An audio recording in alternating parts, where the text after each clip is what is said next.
Hey guys, Mike here again. Today we're going to be going over the basic terms, uh, continuing with our Vaping Basics series. I have a list of terms here so that I hopefully won't forget anything.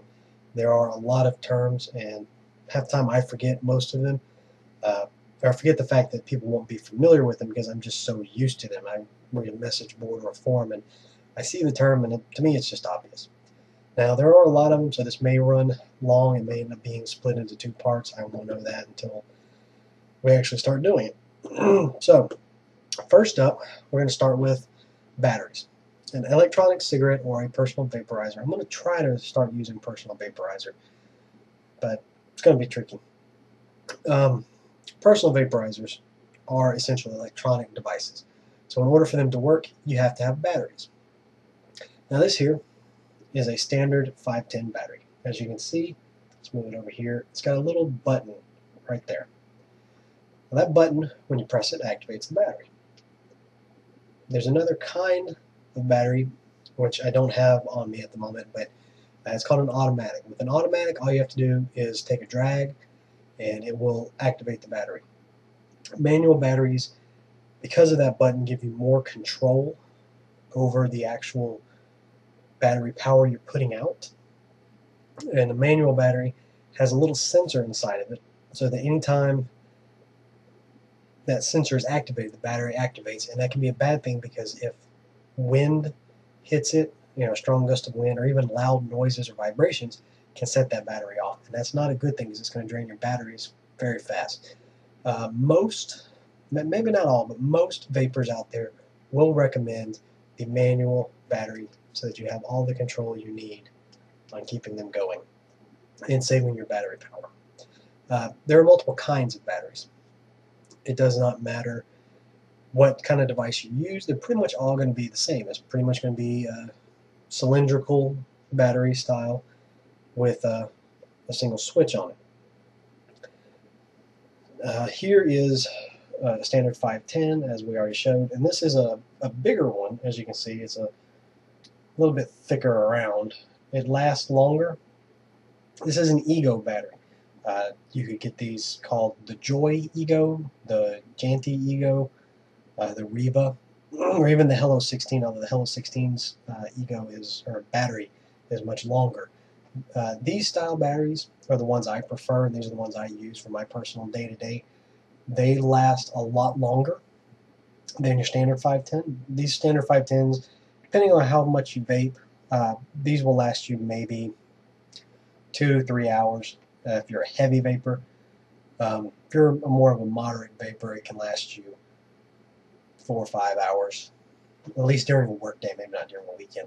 These, I use these for work because this battery will last me all day at work with heavy vaping. I don't vape at my desk, but I do take many a break, if you will. And these batteries last me all day, and I love them for it. Now the next thing we have is our atomizer. The atomizer is essentially a little piece that actually turns the liquid inside of the personal vaporizer into the vapor. It superheats it, creating vapor that you then inhale just like you would smoke. This is, again, the standard 510.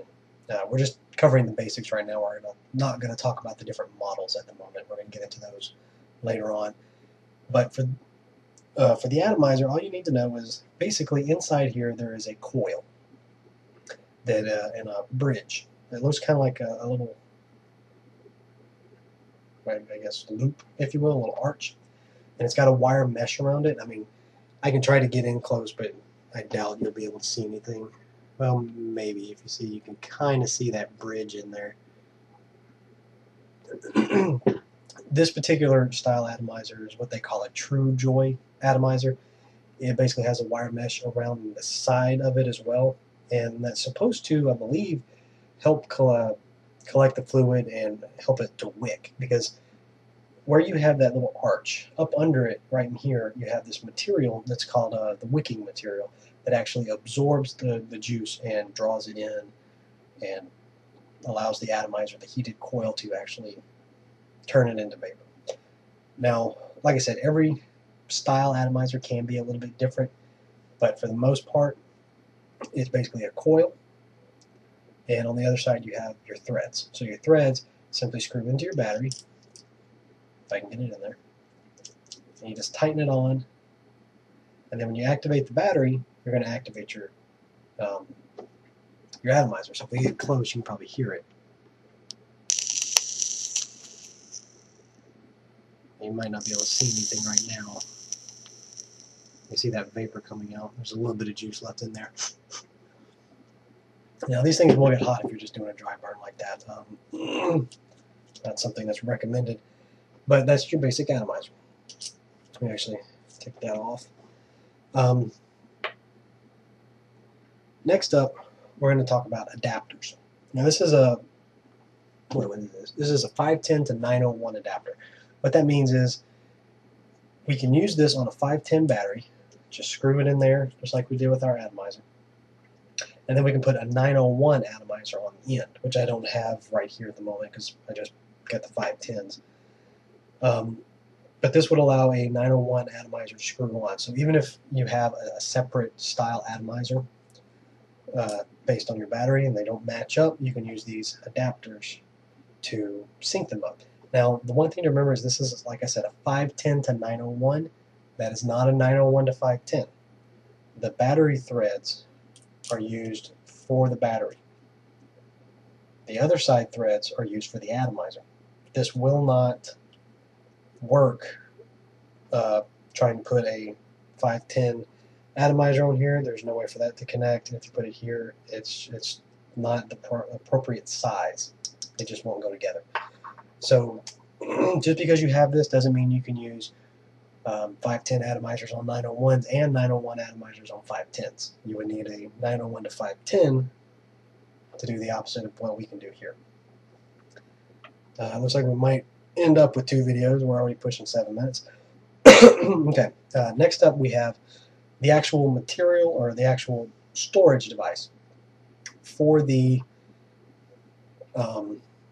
liquid, which is basically is called a cart, and this is your standard cart. Now, this cart has a little cap on it, which you can put that cap on there, throw it in your truck, throw it in your pocket, and you won't have to worry about it leaking because it's not going to come out of there. But if we take that cap off, it's just a little silicone style cap.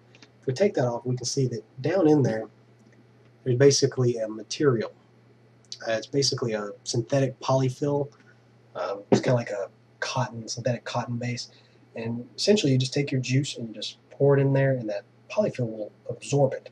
And then all you do is you take your cart and your atomizer, and you just push it right in there.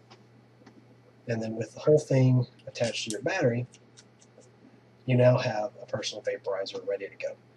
I don't know what is actually in this cart, or if there's anything in it, but basically it would just be press the button and vape on it just like normal.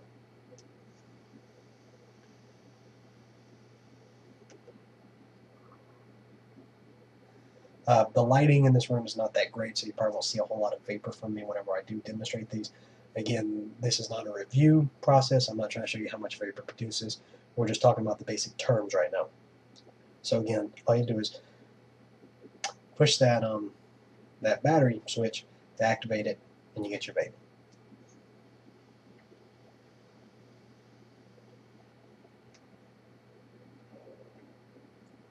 See a little bit of vapor there.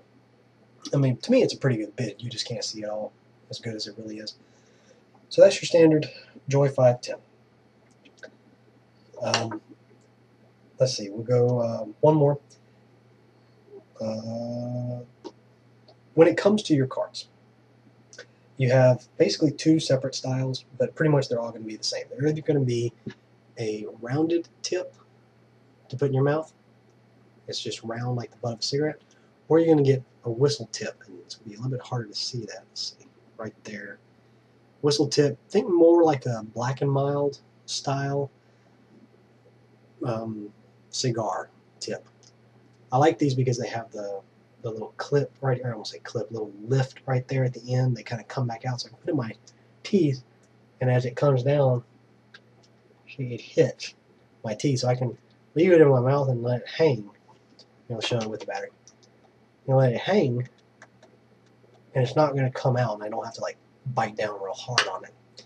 With the round tip, there's a good chance with enough weight to it, I look down, it's going to slide right out. That's just a preference for me. I like the whistle tip better. So since we're over 10 minutes, we're going to go ahead and stop here for now. Next time is probably going to be a 3-video series to really cover all the terms in depth.